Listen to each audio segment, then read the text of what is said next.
Hello bull trackers दोस्तों, जिसका डर था वही हुआ और आज हमें बाजारों में भारी गिरावट देखने को मिली। और ये गिरावट सिर्फ इंडियन मार्केट्स तक ही लिमिटेड नहीं थी, बल्कि ग्लोबल मार्केट्स में भी हमें भारी गिरावट देखने को मिली। तो क्या उसकी शुरुआत हो चुकी है, जिसके बारे में हमने बात की थी, यानी कि जापानीज येन कैरी ट्रेड की अनवाइंडिंग, या सिर्फ ये टेक्निकल शॉर्ट टर्म वोलेटिलिटी हमें बाजारों में देखने को मिल रही है? इसी को हम इस वीडियो में डिकोड करने वाले हैं।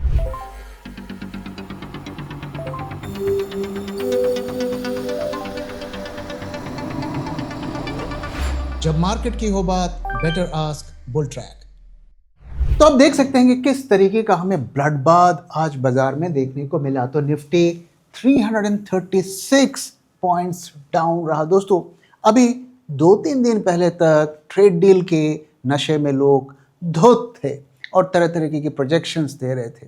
मीडिया में लोग आके तरह तरीके से समझाने की कोशिश कर रहे हैं कि देखो ये इकॉनमी के लिए कितना बेनिफिशियल है, मार्केट्स के लिए कितना बेनिफिशियल है।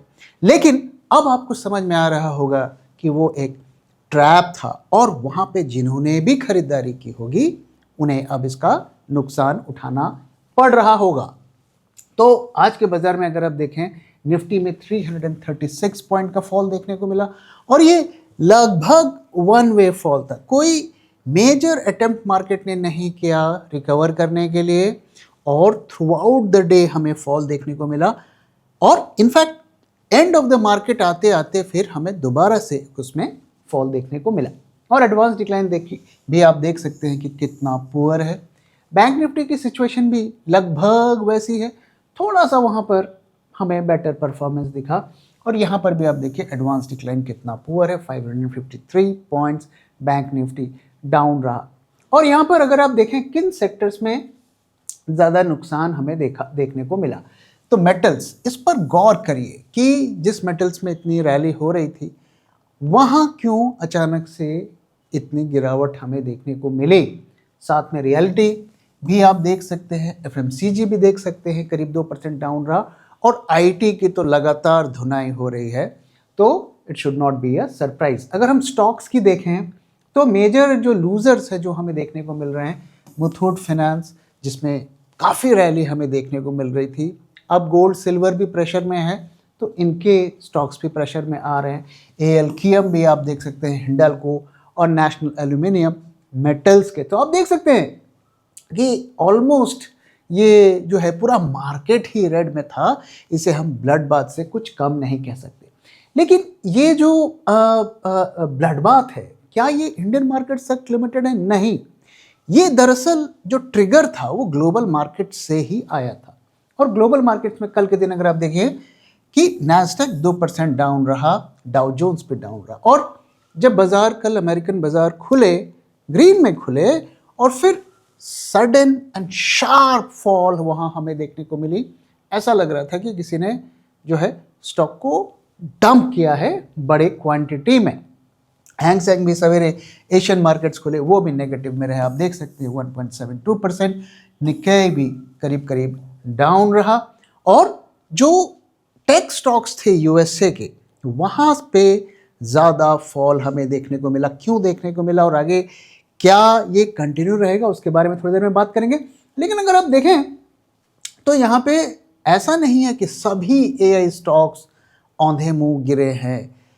दो फाड़ में टेक्नोलॉजी स्टॉक्स और एआई स्टॉक्स डिवाइडेड हो गए हैं और एक जो सेट ऑफ स्टॉक्स है उसमें हमें गिरावट देखने को मिली। उसमें से आप देखिए एप्लोवेन कॉर्प करीब 20% डाउन है, सिस्को सिस्टम्स, नेटफ्लिक्स, इसमें भी हमें अच्छी खासी फॉल देखने को मिली। और पैलेंटियर, यहाँ पे भी आप देख सकते हैं काफ़ी कंट्रोवर्सी में रहती है ये कंपनी, और यहाँ पर भी 5% का फॉल हमें देखने को मिला। और अगर हमारे बाजारों को आप देखें तो आप देख सकते हैं कि एडवांस डिक्लाइन भी कितना पुअर रहा है। तो आज जो हमारे बाजारों में इतनी हमें गिरावट देखने को मिली और ये गैप डाउन देखने को मिला, इसका ट्रिगर पॉइंट क्या था? ट्रिगर पॉइंट था जो यूएसए में टेक स्टॉक्स में सेलिंग हुई है। और वो क्यों हुई है इसके बारे में हम बाद में बात करेंगे। So a disruption fears hit specific stocks, जैसा कि हमने बताया एप्लोवेन 20% गिर गया ऑन एआई कंपटीशन। अब देखिए एआई स्टॉक्स के बीच में भी अब जो है काफ़ी राइवलरी होने लगी, कंपटीशन बढ़ने लगा है। अभी आपने देखा होगा कि किस तरीके से जो एंथ्रोपिक है वो ओपन एआई जो चैट जीपीटी है उसका मजाक उड़ा रहा है एडवर्टीजमेंट के थ्रू। तो इनके बीच में आपस में कंपटीशन बहुत ज़्यादा बढ़ गया है। तो ऐसा नहीं है कि सारी की सारी एआई कंपनी सर्वाइव करेंगी, उनमें भी काफ़ी पोलराइजेशन हो सकता है। और जो अच्छी जो एआई कंपनीज है जो लॉन्ग टर्म में जिनके ग्रोथ के पोटेंशियल है वही सर्वाइव करेंगी। सिस्को का भी आप केस देखिए, Cisco tumbled 12% after warning AI infrastructure cost would pressure profits. तो अब सिचुएशन क्या हो रही है कि दुनिया भर में बॉन्ड यील्ड्स बढ़ रहे हैं, तो इन कंपनीज को पैसा मार्केट से उठाना पड़ेगा, ज़्यादा इंटरेस्ट रेट्स देने पड़ेंगे, तो इनके मार्जिन सब प्रेशर में आ जाएंगे। तो मार्केट जो है उनके शेयर प्राइस को थोड़ा लेवल पर ला रहा है, क्योंकि उतना मार्जिन वो नहीं कमा पाएंगे। और चूंकि stocks already highly over valued है, उनके मार्जिन डेंट होंगे, तो स्टॉक्स उनको, मार्केट उनको पनिश कर रहा है। साथ में दूसरा ट्रिगर क्या था, stronger jobs data delayed rate cut hopes, jobless claims fell to 227,000 below expectations. तो बेरोजगारी कम हो रही है। अब कहने को तो ये अच्छी बात है, लेकिन ये बताता है कि अभी भी वहाँ की इकॉनमी ओवरहीटेड है, यानी कि मनी सप्लाई ज़्यादा है, यानी कि इंटरेस्ट रेट्स कट नहीं होंगे, यानी कि उसकी पॉसिबिलिटी कम हो जाएगी। और इसका इम्पैक्ट एआई स्टॉक्स में पड़ेगा, क्योंकि उन्हें बिलियंस ट्रिलियंस ऑफ डॉलर्स की ज़रूरत है, और वो पैसा बैंक से उन्हें लोन नहीं मिलेगा, मार्केट से उठाना पड़ेगा, और महंगे रेट पे उठाना पड़ेगा, तो उनके प्रॉफिट्स कम होंगे। तो आप देख सकते हैं ये सब कुछ इंटर रिलेटेड है। और rising treasury yields hurt tech once again, वही जो आप देख सकते हैं कि सब कुछ इंटरकनेक्टेड है। जापान में जो हो रहा है वहाँ पे यील्ड्स बढ़ रहे हैं, यूएस के बॉन्ड्स मार्केट में सेल ऑफ हो रहा है तो वहाँ के भी यील्ड बढ़ रहे हैं, और इसका इम्पैक्ट इक्विटी मार्केट पर पड़ता हुआ दिख रहा है। So higher yields pressured high duration tech stocks whose valuations rely on discounted future cash flows। तो जब आपके पास ज़्यादा मार्जिन नहीं रहेगा तो आपके पास जो कैश फ्लो है कंपनी का वो कम होगा, और किसी भी स्टॉक की वैल्यूएशन कैश फ्लो के बेसिस पर होती है। एक और पॉइंट अगर आप नोट करिए कि सभी एआई स्टॉक्स में उस तरीके से सेल ऑफ नहीं हो रहा है, कई स्टॉक्स एआई के अच्छा भी कर रहे हैं, और 15-20% अभी कुछ दिनों के अंदर ही बढ़े हैं। तो मार्केट जो थोड़े रिस्की बेट्स हैं, जो थोड़े ओवर वैल्यूड है, उन्हें पनिश कर रहा है, लेकिन अच्छे स्टॉक्स को रिवॉर्ड भी कर रहा है। So shift from AI winners to AI losers, investors rotated away from companies vulnerable to AI driven disruptions towards firms with defensive moats. तो मार्केट उन्हीं कंपनीज को रिवॉर्ड कर रहा है जिनके पास कुछ ऐसी स्पेशल टेक्नोलॉजी, ऐसे डेवलपमेंट्स हैं जो फ्यूचर में उन्हें चैलेंज नहीं कर पाएगा, और वो अपने मार्जिन्स को मेंटेन कर पाएंगे। और डिफेंसिव रोटेशन भी बाजारों में हो रहा है, यानी कि capital flow from growth tech into industrials and energy and financials as investors sought stability among uncertainty। तो जब भी आप देखेंगे कि इक्विटी मार्केट में बहुत ज़्यादा रिस्क बढ़ जाता है तो लोग सेफ्टी की तरफ जाते हैं। तो हम जानते हैं कि हाई ग्रोथ कंपनीज में रिस्क है इस वक्त, तो वहाँ से पैसा निकाल कर जो स्टेबल कंपनीज हैं जिनमें ज़्यादा रिस्क कम है, ग्रोथ भी कम है, वहाँ पर पैसा रोटेट हो रहा है। तो ये जो है ट्रिगर था जिसकी वजह से यूएस मार्केट में फॉल आया, और फिर सवेरे एशियन मार्केट में फॉल आया, और वही बढ़ते हुए इंडियन मार्केट्स पर भी आ गया। अब आइए इंडियन मार्केट्स की बात करते हैं। तो इंडियन मार्केट्स का मूड ऑलरेडी खराब चल रहा था, क्योंकि निफ्टी आईटी में काफ़ी ज़्यादा जो वहाँ पर नेगेटिव सेंटिमेंट्स बन गए थे, 5% से ज़्यादा कल के दिन गिर गया था। टीसीएस, इन्फोसिस, वो सारे जो हैं गिर गए थे।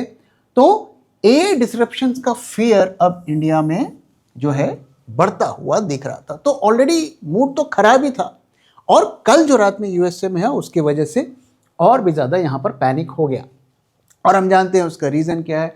एंथ्रोपिक ने जिस तरीके से जो टूल बनाया है वो एआई टूल बनाया है, उसकी वजह से जो इंडियन आईटी सर्विसेज कंपनी है उनके रेवेन्यू में काफ़ी ज़्यादा डेंट पड़ेगा। तो वही फैक्टर्स जो यूएसए के थे, राइजिंग यूएस यील्ड और एडीआर, यहाँ पे रात में जो गिरावट हुई तो उसका सेंटिमेंट्स भी यहाँ पर आया।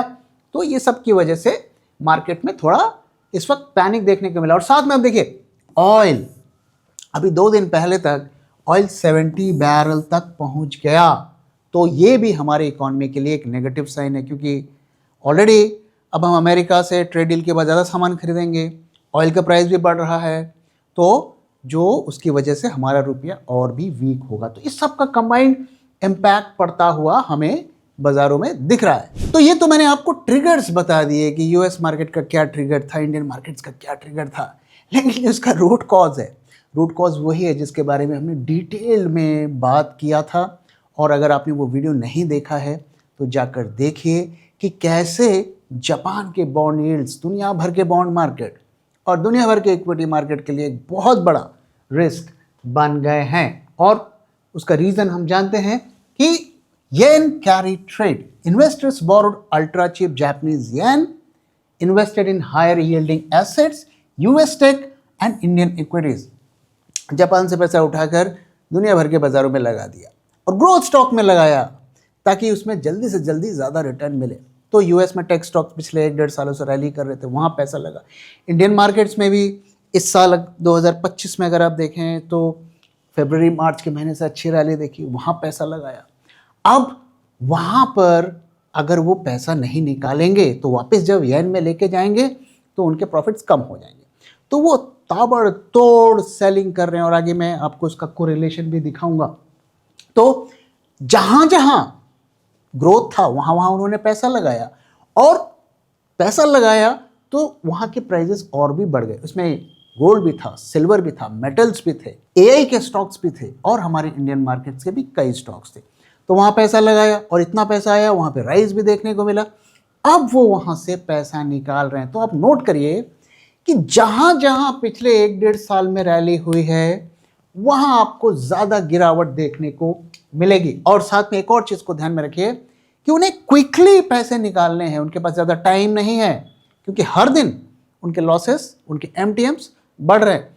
तो वो ज़्यादा से ज़्यादा वहीं पैसा निकाल सकते हैं जहाँ वॉल्यूम ज़्यादा हो। और एआई के स्टॉक्स में हम जानते हैं रिटेल वालों को काफ़ी इंटरेस्टेड होता है, वहाँ बेच रहे हैं। आईटी सेक्टर में भी वॉल्यूम काफ़ी ज़्यादा होता है, वहाँ पर भी अभी कई लोग हंटिंग कर रहे हैं, वैल्यू हंटिंग कर रहे हैं, तो वहाँ बेच रहे हैं। गोल्ड सिल्वर में भी रिटेल का एक तरीके से मतलब वो दिन रात गोल्ड सिल्वर की बातें कर रहे थे, वहाँ भी वो बेच रहे हैं। तो जहाँ जहाँ वॉल्यूम मिल रहा है, जहाँ जहाँ अपॉर्चुनिटी मिल रही है, वो सटासट बेच रहे हैं। तो और साथ में अभी उम्मीद ये है कि अगले अप्रैल में, I guess if I remember correctly, तो अप्रैल में एक बार फिर bank of Japan rate hike करने वाला है। यानी कि अगर उससे पहले वो पैसा वहाँ नहीं ले गए तो उस रेट हाइक के एंटिसिपेशन में यील्ड्स जापान में और भी बढ़ने लगेंगे।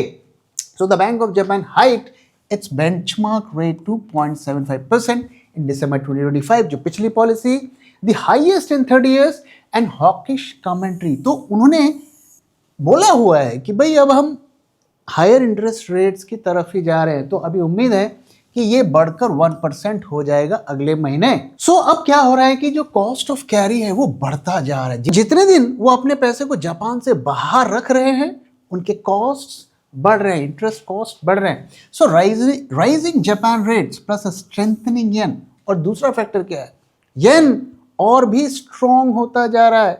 तो जब वो कन्वर्ट करेंगे तो उन्हें कम पैसे मिलेंगे और यूएसटी जेपीआई जो करेंसी पेयर है वो 150 की तरफ जा रहा है। स्टर्न फंडिंग करेंसी एक्सपेंसिव, और इसी का इम्पैक्ट हमें देखने को मिल रहा है। Hedge fund and global leveraged players are now forced to unwind carry positions to repay yen-dominated loans. They are selling their most liquid winners.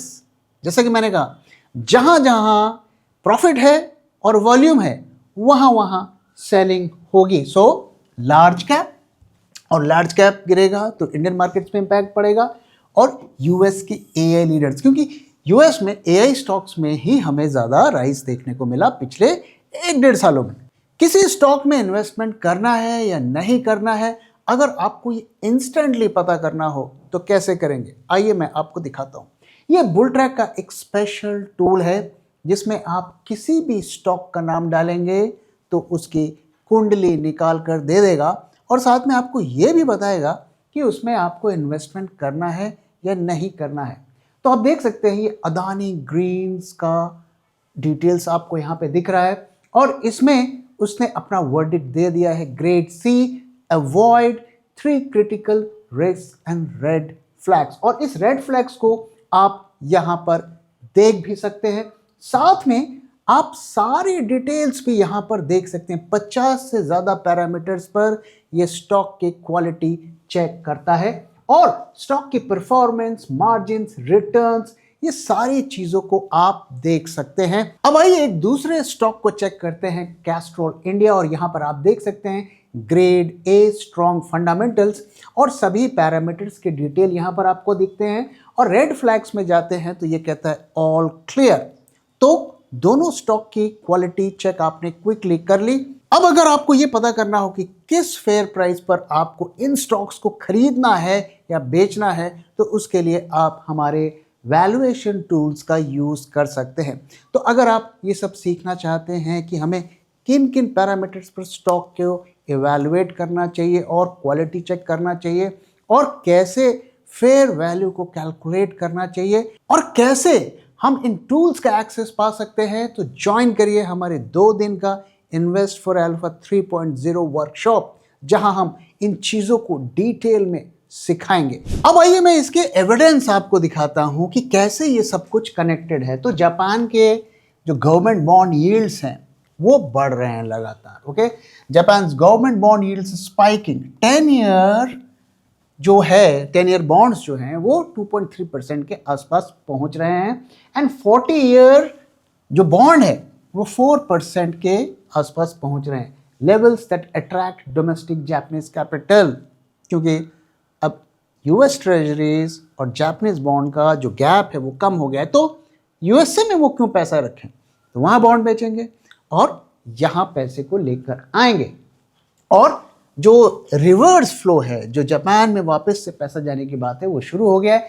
Japanese insurance, जो इंश्योरेंस कंपनी है जापानीज की, जिनके पास बहुत सारा पैसा है, and pension funds who once held over $1 trillion in US treasuries are selling foreign bonds to buy high yield JGBs at home। तो जब यूएसए में बॉन्ड्स को बेचेंगे तो वहां पर जबरदस्त तरीके से यील्ड्स पड़ेंगे, तो वो पैसा इक्विटी मार्केट से निकलकर बॉन्ड मार्केट में जाएगा। ओके, सो इसका ग्लोबल रिपल इफेक्ट देखने को मिल रहा है। Japanese selling off US treasuries pushes US yields higher. तो जैसा कि मैंने कहा, वहां पर सेलिंग हो रही है यूएस बॉन्ड यील्ड्स की। Higher yields crush growth valuations specially for AI and long duration equities. जैसा कि मैंने कहा कि उन्हें ज़्यादा से ज़्यादा पैसा चाहिए। अभी गूगल ने भी एक 100 ईयर्स का बॉन्ड इशू किया, ऐसा सुनने को मिला है। तो जब बॉन्ड यील्ड्स बढ़ेंगे तो उन्हें भी इंटरेस्ट को बढ़ाना पड़ेगा, और इंटरेस्ट जब वो बढ़ाएंगे यानी कि कंपनी के प्रॉफिट से पैसा देंगे, उनके मार्जिन्स घटेंगे। Combined with the yen unwind, तो येन भी अब वहां पे स्ट्रांग हो रहा है। So this is a double squeeze on leveraged asset prices.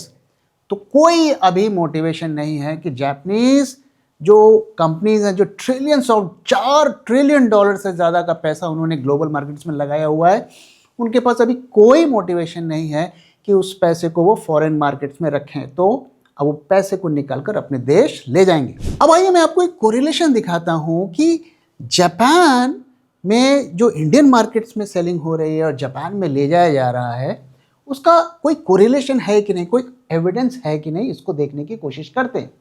तो इंडिया जो सबसे ज़्यादा कैरी ट्रेड की अनवाइंडिंग यहाँ पे हो रही है, क्यों हो रही है कि एक तो यहाँ पे ग्रोथ है नहीं और स्टॉक्स हाई वैल्यूएशन पर है और रिटेल वाला यहाँ पर सुपर एक्साइटेड है।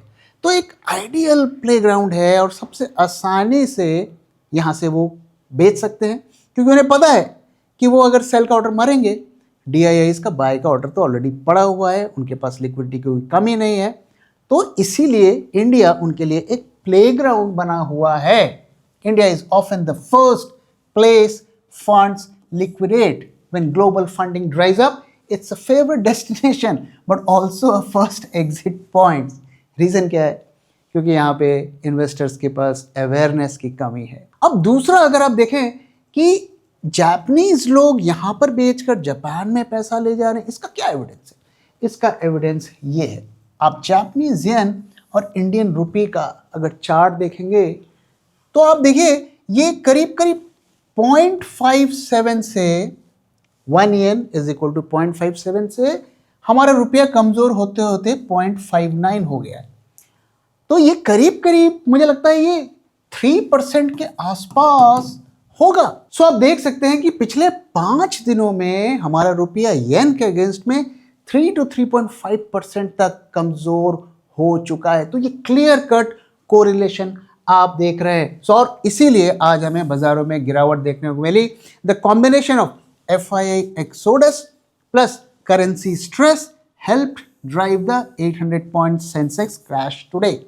तो क्लियर कट आप देख सकते हैं कि bond market, Japanese bond yields और US बॉन्ड यील्ड्स और जापानीज येन का स्ट्रेंथन होना अगेंस्ट रुपी, ये सब कुछ कनेक्टेड है। और इसी के बारे में हमने अपने जो कुछ टाइम पहले जो वीडियो बनाकर आपके साथ शेयर किया था, इसी कनेक्शन के बारे में हमने बात की थी। तो ये जो जापानीज येन कैरी ट्रेड की अनवाइंडिंग है, क्या ये आने वाले दिनों में और बढ़ेगी?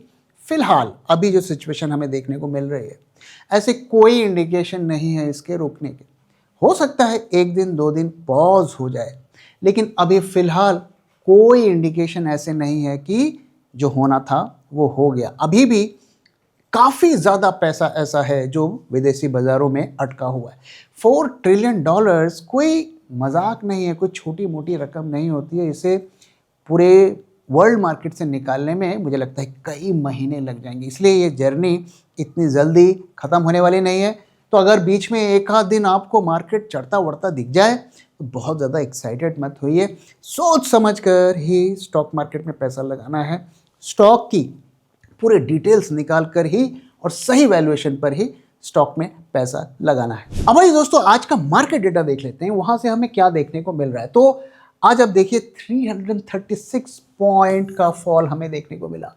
पिछले कई दिनों से मार्केट थोड़े थोड़े संभले संभले दिख रहे थे, लोग काफ़ी एक्साइटेड हो गए थे, काफ़ी होपफुल हो गए थे, लेकिन ऐसा लगता है कि आज उनकी होप थोड़ी ख़त्म होती हुई दिखी।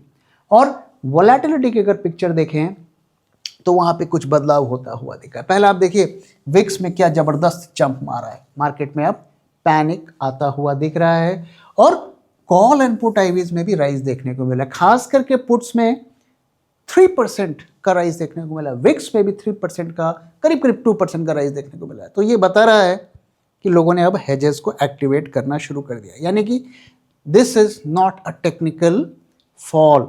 ये कुछ ऐसा लग रहा है कि अब आने वाले दिनों तक चलेगा, इसलिए हेजेस को एक्टिवेट किया गया। पुट कॉल रेशियो एक बार फिर काफ़ी ड्रॉप हो गया, 0.64 तक हो गया। एक नॉर्मल सिचुएशन में हम देखते हैं कि 0.65 के आसपास से पुट कॉल रेशियो में एक बाउंस देखने को मिलता है। तो क्या इसका बाउंस हमें देखने को मिल सकता है इस वजह से मंडे ट्यूसडे को? It's possible. क्या वो सस्टेन करेगा? फिलहाल तो देखकर ऐसा नहीं लगता। तो एक technical bounce may be intraday, may be for a day और 2 आ सकता है, इस डेटा के हिसाब से मैं कह रहा हूं, लेकिन वो सस्टेन करेगा इसके चांसेस अभी कम दिख रहे हैं। और आज फिर आप एक और चीज़ देखिए कि करंट मंथ में ह्यूज OI एडिशन, तो 350 पॉइंट निफ्टी डाउन है और 15,000 से ज़्यादा कॉन्ट्रैक्ट्स OI के ऐड हुए निफ्टी फ्यूचर में, आपको दिख रहा है। आप देख सकते हैं कि पिछले कई हफ्तों में भी इतने हमें हाई OI एडिशन नहीं देखने को मिला है। तो ये क्या बता रहा है कि एक सीरीज़ तो छोटी है, आई थिंक 24 की एक्सपायरी है, उसके बावजूद भी इतना हाई OI एडिशन हुआ है। तो ये इंडिकेट कर रहा है कि अभी आने वाले दिनों में और भी वोलेटिलिटी हमें देखने को मिलेगी।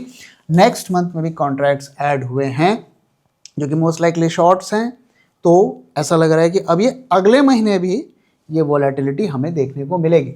और प्रीमियम्स में देखिए क्या ह्यूज ड्रॉप हुआ है, ऑलमोस्ट डिस्काउंट पर आता हुआ निफ्टी फ्यूचर्स दिख रहा है। एक और इंडिकेशन कि मार्केट में हेवी शॉर्ट्स ऐड हुए हैं और नेक्स्ट मंथ के कॉन्ट्रैक्ट्स में भी हमें फॉल देखने को मिला है।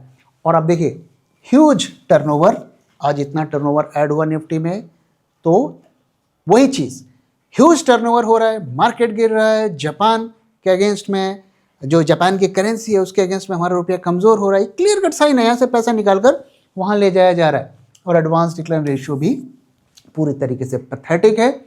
और जो FIS की इंडेक्स शॉर्ट्स की पोजीशन है वो भी उन्होंने मेंटेन की हुई है उसी लेवल पर, कोई मेजर जो है कट्स नहीं हुए हैं। तो सभी इंडिकेशन बता रहे हैं कि मार्केट इस वक्त थोड़ा रिस्की जोन पर चल रहा है। अब ये चार्ट्स की तरफ चलते हैं कि यहाँ से हमें क्या क्लूज देखने को मिल रहे हैं। तो दोस्तों कुछ टाइम पहले मैंने आपके साथ शेयर किया था कि जो मार्केट है ये फर्स्ट वेव बनाया है, फिर ये सेकंड बनाया है और ऐसा लगता है कि अब ये थर्ड वेव शुरू हो गया है। अब बीच में थोड़ा बहुत रेस्ट लेते हुए जो एनालिसिस हमने आपके साथ शेयर की थी उसके मुताबिक इसको यहाँ जाना है। और हमने आपके साथ एक और चीज़ शेयर की थी कि 25,300 इसके नीचे ही हमें शॉर्ट करने का सोचना है और उसे हम काफ़ी नीचे आ गए हैं। अभी फ्रेश शॉर्ट्स को ओपन करना थोड़ा सा रिस्की है क्योंकि एक टेक्निकल बाउंस आ सकता है, यहाँ पर एक गैप है, इसको फिल करने की कोशिश हो सकती है। तो इस वक्त ट्रेड थोड़ा ट्रिकी है। अगर आप शॉर्ट जाना चाहते हैं हेजिंग के साथ जाइए, नेकेड में रिस्क है।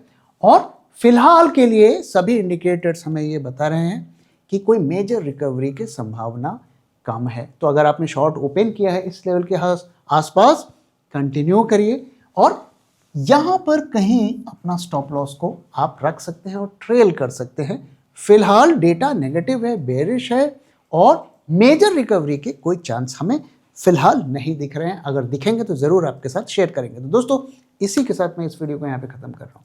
वीडियो कैसा लगा जरूर बताइएगा, अपना फीडबैक भी शेयर करना मत भूलिएगा। Thank you very much for watching and thank you for your time.